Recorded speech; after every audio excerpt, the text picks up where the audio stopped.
Iya, masih di Selamat Pagi Borneo dan kita akan masuk ke dialog inspiratif ya. Ya, ini sudah mengenai keindahan seni kaligrafi, Betul. seni rupa Islam yang dimana ini juga berkaitan dengan penggelaran MTQ Korpri ke-7. Masuk cabang lombanya juga ternyata. Masuk cabang lomba. Nah, ini hadir bersama kita pimpinan Lembaga Kaligrafi Al-Quran, Bapak Dr. Haji Didin Sirojudin ARMAG, kemudian pegiat kaligrafi digital dari Jakarta. Wah. Bapak Haji Ujang Badrus Salam SAG, kemudian nanti juga kita akan mau bergabung kita ya.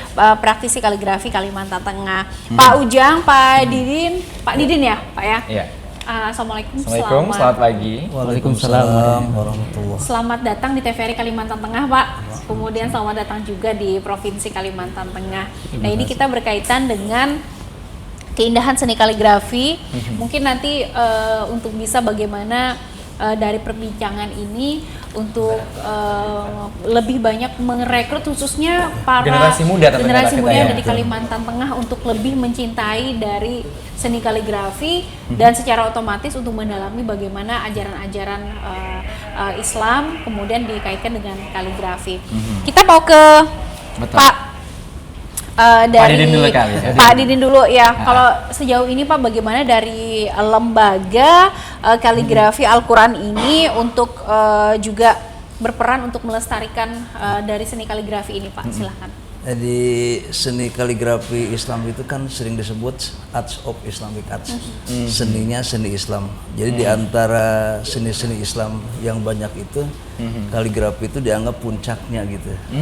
Karena dia datang langsung dari Al-Quran. Nah, sehingga Al-Quran yang dijadikan pedoman dasar kaum muslimin itu, maka banyak yang akhirnya berkutat di dunia kaligrafi gitu.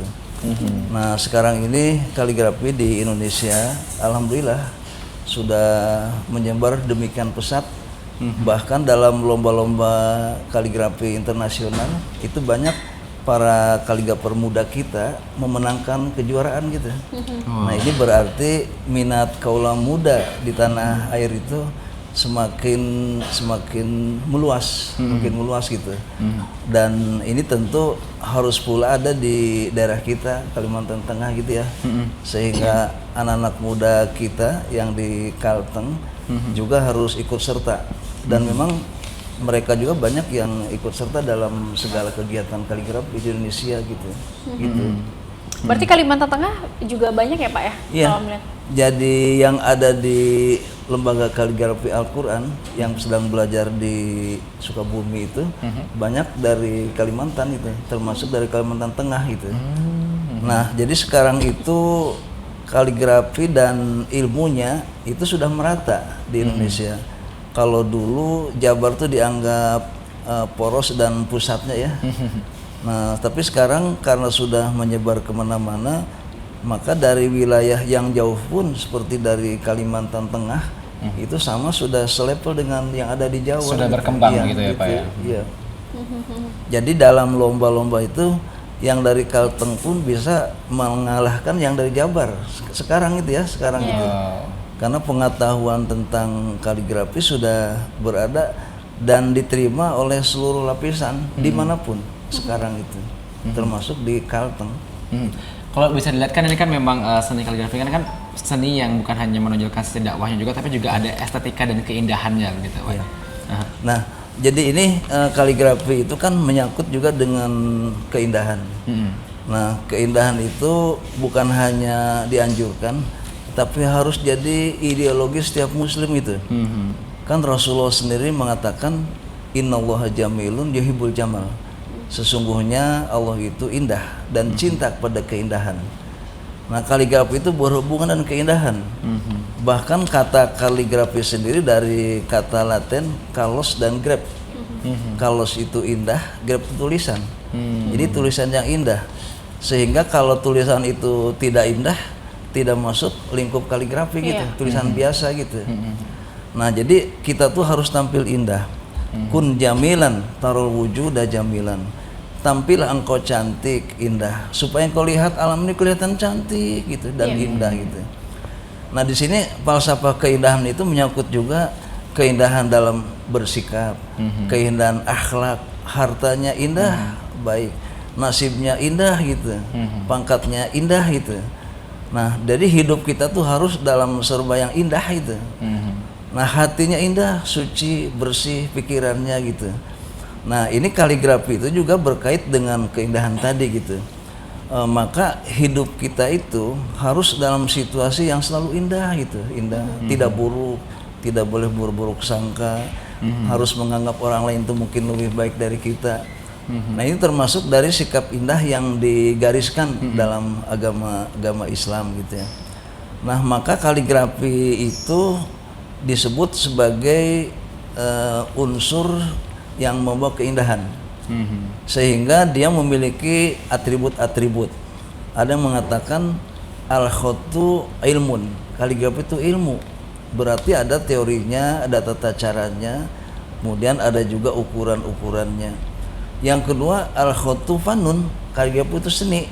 Itu berarti kaligrafi itu jadi alat aksesoris untuk memperindah ruangan, memperindah segala-galanya gitu. Dan yang ketiga, al-khotu falsafatun, kaligrafi itu falsafah, pemikiran. Nah, dari yang tadi yang kedua itu kaligrafi itu adalah keindahan, itu berarti kaligrafi itu dapat menjadi alat untuk memperindah.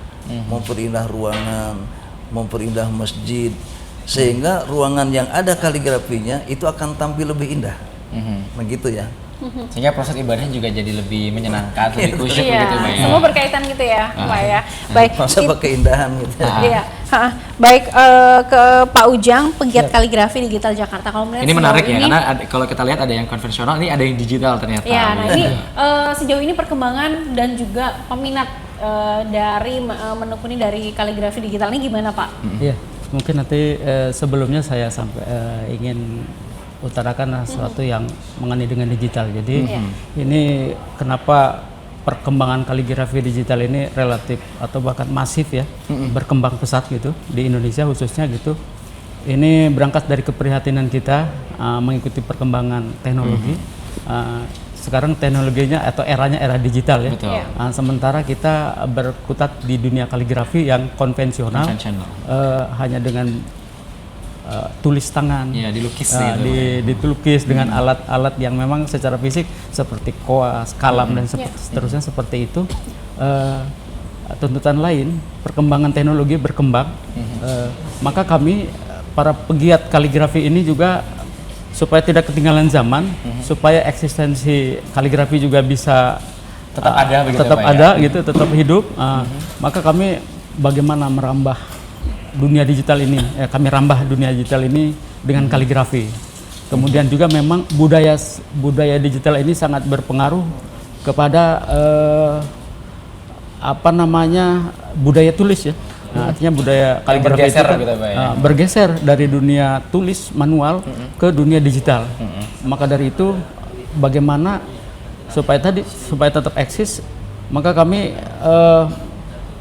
dunia yang semula hanya manual seperti tulis tangan dan lain-lain, kita juga akan merambah ke dunia digital yang serba menggunakan perangkat digital. Ya, tentunya dengan tidak meninggalkan esensi dan Betul. juga nilai-nilai dari Al-Quran itu sendiri ya. Jadi Pak, kita mengkonversi dunia kaligrafi manual ke versi digital. Kenapa? Kita ketahui gen sekarang ini, gen Z, ini anak-anak muda sekarang ini sepertinya kan budaya tulis nggak berkurang ya. Lebih melek teknologi gitu. Betul, Ya. lebih melek teknologi. Maka itu sasaran kita juga kepada generasi-generasi muda, bagaimana upaya kita mereka tidak tetap mencintai kaligrafi yang notabene kaligrafi itu adalah warisan budaya. Khot itu warisan budaya Rasulullah gitu ya, yang patut kita lestarikan. Nah, oleh karena itu harapan kami nanti anak-anak muda ini tetap mencintai dengan dunianya yang saat ini mereka geluti. Begitu kira-kira. Kita akan lanjutkan perbincangan nanti, tapi kita harus jeda sebentar, Bapak. Ya, setelah iklan berikut kami akan kembali.